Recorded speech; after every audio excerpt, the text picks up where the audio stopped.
A crash course for equity financings in the mining sector. Mining exploration companies typically raise capital by issuing new shares by way of private placements. Every distribution of securities requires a prospectus unless an exemption is available.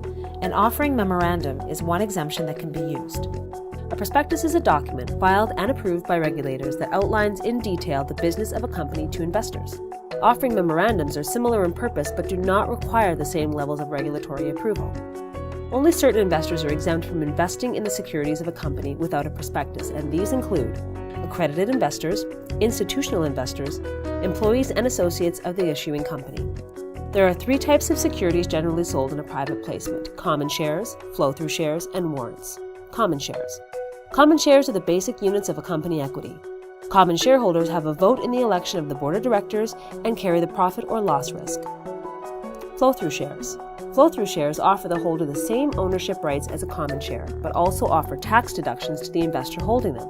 Resource companies can flow through the mining exploration tax deductions they receive to these investors.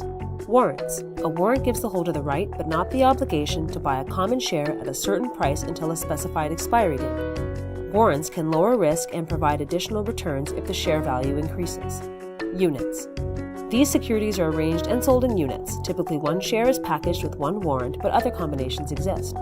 New shares added in a private placement will dilute the share structure for people previously invested, but add new capital for the company. Hold periods occur when securities purchased in a private placement cannot be resold or exercised for a minimum of 4 months. Example: Mr. Brimley, an accredited investor, wishes to buy shares in BC Mining Inc., a fictional exploration company used for presentation purposes. Scenario 1. He purchases shares for VCX on the open market. He bids 12 cents per share and buys 100,000 common shares.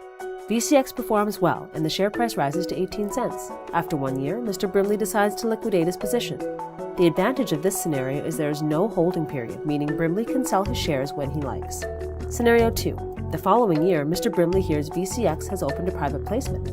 Because he is accredited, Mr. Brimley is eligible to participate. The terms of the deal carry a 4-month hold period and consist of flow-through units at 10 cents per share.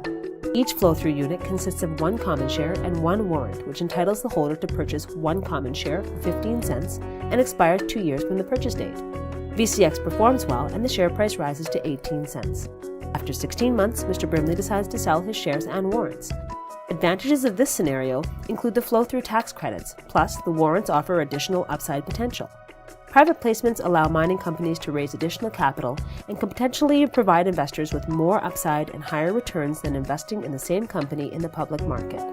To view the full infographic, visit visualcapitalist.com. For information about companies currently offering private placements, visit the Venture Radar at vadar.ca. This motion graphic is brought to you by Visual Capitalist, Cambridge House International, and the Venture Radar.